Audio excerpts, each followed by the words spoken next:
Hey guys, VinylicPuma here, back with another Borderlands video, and today I figured I'd go over 10 of what I think are among some of the best unique, legendary, as well as Pearlescent and Seraph Shotguns in Borderlands 2.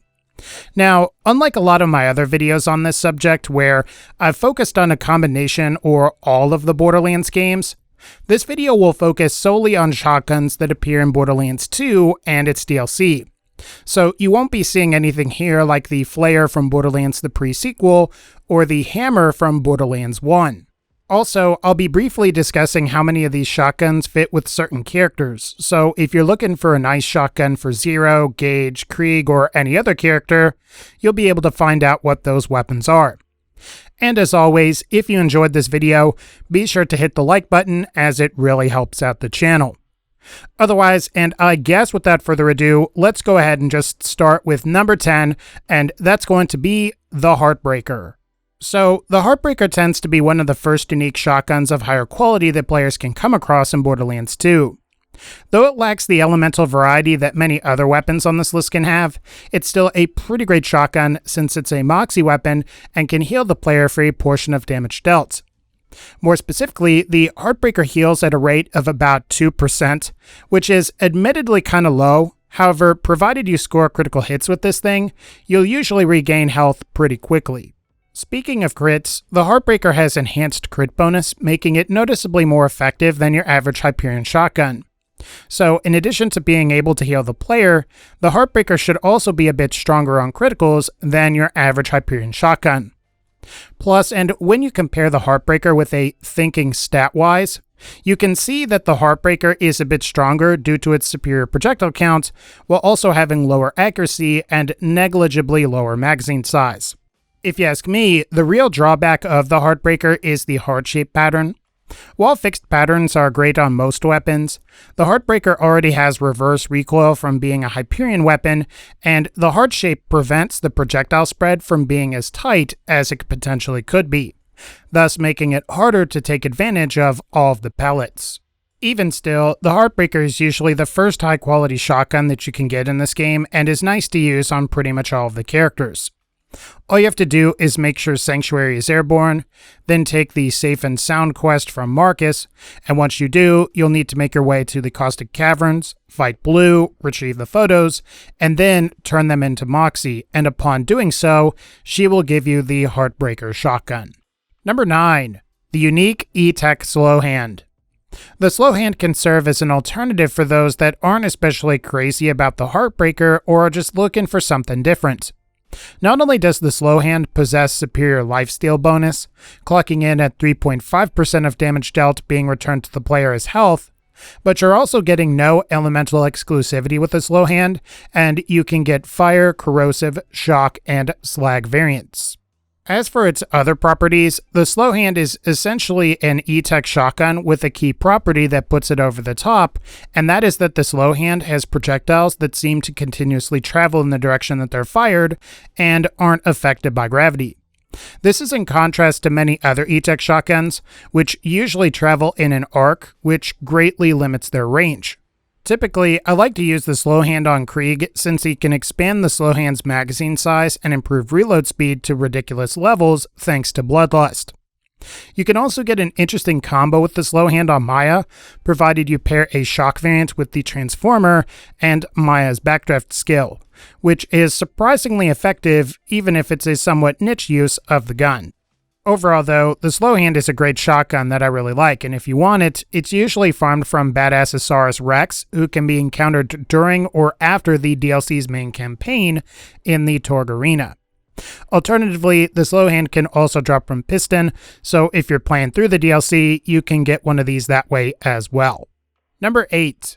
The legendary FlakEr. So, the FlakEr is essentially a portable flak cannon, which makes it a potentially great weapon against Borderlands 2's aerial-based enemies, as well as anything really big like the Warrior. However, against most regular enemies, the FlakEr can struggle somewhat due to all of the ensuing flak potentially missing the intended target entirely. Thus, the FlakEr may appear to be an awful shotgun upon first using it, and I will admit that the FlakEr's inconsistency does give it more of a niche status when compared to many other shotguns. What I would say the FlakEr is most infamous for, though, is its ability to benefit from certain passive weapon effects. So much so that a number of players in the community consider using this passive weapon effects thing cheating. Provided you either dual-wield the FlakEr with a Torgue rocket launcher on Salvador, or you fire the FlakEr and quickly swap to a Torgue rocket launcher, you can massively increase the FlakEr's damage, making it super lethal to most mobs. The increased damage allows the FlakEr to achieve a really high DPS and works quite well when paired with either the Seraph Ahab or Legendary Nukem, as these tend to be the highest base damage Torgue rocket launchers in Borderlands 2. If you'd like to get your hands on a FlakEr, it's obtained from either a Torgue vending machine in the Torgue DLC, the Warrior from the base game, or you can also get it from the Handsome Sorcerer from the Dragon Keep DLC. Number 7. The unique Etek Sword Splosion. When it comes to Torgue shotguns, I think the Sword Splosion is probably the best one available. I will admit that it's kind of weird though, since it's a Torgue Etek weapon and also because it shoots swords that explode, but I find that these qualities are more of a bonus rather than any hindrance. Because you are shooting one or more swords, the projectiles end up having greater range than either a FlakEr or Ravager, which makes the Sword Splosion better at range. Plus, and when these initial swords hit a target or a surface, they explode, yielding more child swords, which can also explode much like a Murph grenade would. This can contribute to some pretty nice DPS, and as you continue to fire, I don't think you'll have much issue taking down most enemies. The downside is that unlike either the FlakEr or Ravager, you could potentially hurt yourself while using the Sword Splosion, as the initial and child swords deal damage to the player that fired it. With that in mind, it might be a good idea to be at a further distance as well as wait until you've made sure all of the child swords have exploded before running into the area that you just fired at. In general, just exercise a bit more care when using the Sword Splosion than you might when you're using other Torgue shotguns. To get a Sword Splosion, be sure to pick it up upon completing the sword in a stoner side quest in the Dragon Keep DLC.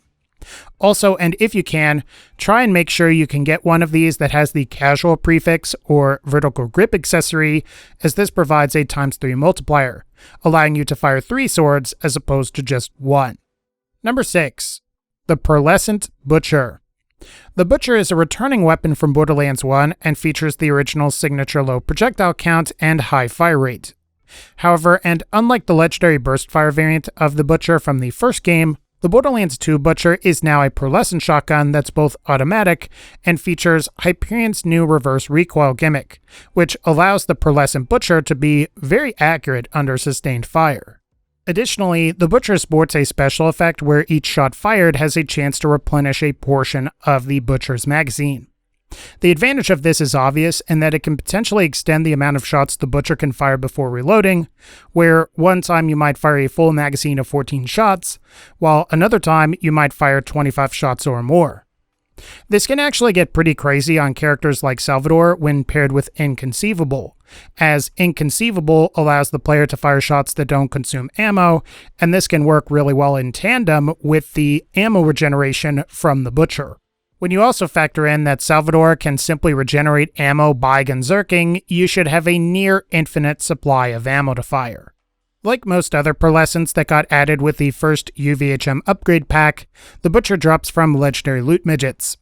The best place to acquire loot midgets is at the Wildlife Exploitation Preserve, provided the Doctor's Orders quest is active, and as long as you haven't obtained the second Echo in the boxes. Number 5. The unique Jolly Roger. Along with many other overpowered weapons from the Captain Scarlet DLC, like the Pimpernel, Sandhawk, Rapier, and Tatler, the Jolly Roger stands alongside them as the DLC's premier shotgun. Even though it's a bandit shotgun, which are generally known for being kinda lousy, the Jolly Roger has a fixed Jolly Roger or skull and crossbones firing pattern, and happens to be a great choice due to its high projectile count and potential ammo consumption. To give you some idea, the Jolly Roger is about on par with either the Torgue Ravager or Jacob's Quad in terms of its projectile count, but manages to consume only 3 ammo per shot compared to the Ravager or Quad's 4 ammo per shot, making the Jolly Roger a potentially superior option if ammo consumption is important. Additionally, the Jolly Roger has the benefit of being able to come in all elements, which allows it to be compatible with the Bone of the Ancients relic. By comparison, the Ravager is stuck with an explosive elemental relic, and the Quad has to rely on something that provides a percentage-based bonus to shotgun damage. Because the Jolly Roger pairs with the Bone of the Ancients relic, which is a really good relic, it's become somewhat of a favorite amongst the community. Other than that, there's not much else to say about the Jolly Roger. It can be a great shotgun for Salvador, Krieg, and really any character, and if you want it, it's acquired as a quest reward for completing the Just Desserts for Desert Deserters side quest mission from the Captain Scarlet DLC. Number 4. The Cereth Omen. T-Door gear is usually all over the place in terms of quality in Borderlands 2. While you have the Baby Maker and Avenger SMGs, which are good, you also have some math weapons like the Deliverance and some potentially awful ones like the Bunny Launcher. However, and for our purposes, there just so happens to be a great T-Door shotgun in the form of the Cereth Omen. Amongst T-Door shotguns, the Omen ranks best in class in terms of reload damage, making it a perfect choice for T-Door Axton builds. Not to mention that despite being an ETech shotgun, it manages to consume only 1 ammo per shot, making it a very ammo-efficient choice if you plan to use it this way. However, its most notable quality, which is its oscillating projectile pattern, while it can be a little bit unpredictable and difficult to use at first, it becomes much easier to use with time and a little bit more experience. In fact, if you can learn to properly judge your distance, you can get all of the Omen's projectiles to converge on a single point, dealing a bunch of damage. If you want the Omen, it can be acquired from the Ancient Dragons of Destruction raid boss. While the dragons aren't as hard as other raid bosses, I would say they're definitely a tier above Pyro Pete, who can usually be felled pretty easily regardless of what character you pick. So you may want to use Salvador if you plan on farming the dragons a bunch for multiple variants of the Omen. But once you get your hands on a few of these, I think you'll agree that they're great on pretty much all of the Vault Hunters. Number 3. The unique Twister. So, the Twister is a weird but very powerful shotgun from Jacobs that comes in shock element. As you can see from the gameplay, the projectiles the Twister fires circulate in a tornado-like formation towards your intended target. The advantage of this is that the projectile's flight path is always consistent, and thus, you can more easily hipfire and are less impeded by serious accuracy penalties. Additionally, and because the Twister's projectiles move slower, the player can more easily take advantage of passive effects to boost its crit damage. If you're interested in that, a great weapon to pair with the Twister is the Lady Fist, as the Twister's critical hit damage potential, which is already fairly high, can be boosted by the Lady Fist by quickly swapping to the Lady Fist while the Twister's projectiles are in midair. While normally favored by Gaige players thanks to the Twister being good with Anarchy builds and having synergy with Wirestone Talk, the Twister is also a great weapon on pretty much all of the other characters as well. After all, due to the nature of the Twister's projectiles, it's possible to get this to bore twice with Zero's Bore. Maya can phase lock enemies and then fire the Twister into an enemy's crit spot and quickly swap to the Lady Fist for enhanced damage, and Axton can boost the Twister's damage through grenade damage bonuses. The only downside to the Twister is acquiring it. You have to spawn Omen Obadok in the Big Game Hunt DLC, which is done by using a Witch Doctor to level up a Badass Savage 3 times. This could take a while, and even if you do get triple O to spawn, there's no guarantee the Twister will drop. But if you can get your hands on one of these, the Twister is a phenomenal shotgun. Number 2. The legendary Conference Call. The Conference Call at one point was the strongest weapon in Borderlands 2 when it was paired with the B-Shield. This was primarily because the B-Shield used to apply its amp damage to each projectile individually, which made shotguns as a whole monstrously overpowered. While this was changed and the Conference Call is no longer quite as strong as it once was, the Conference Call is still a great shotgun, especially when going up against many of the game's bosses.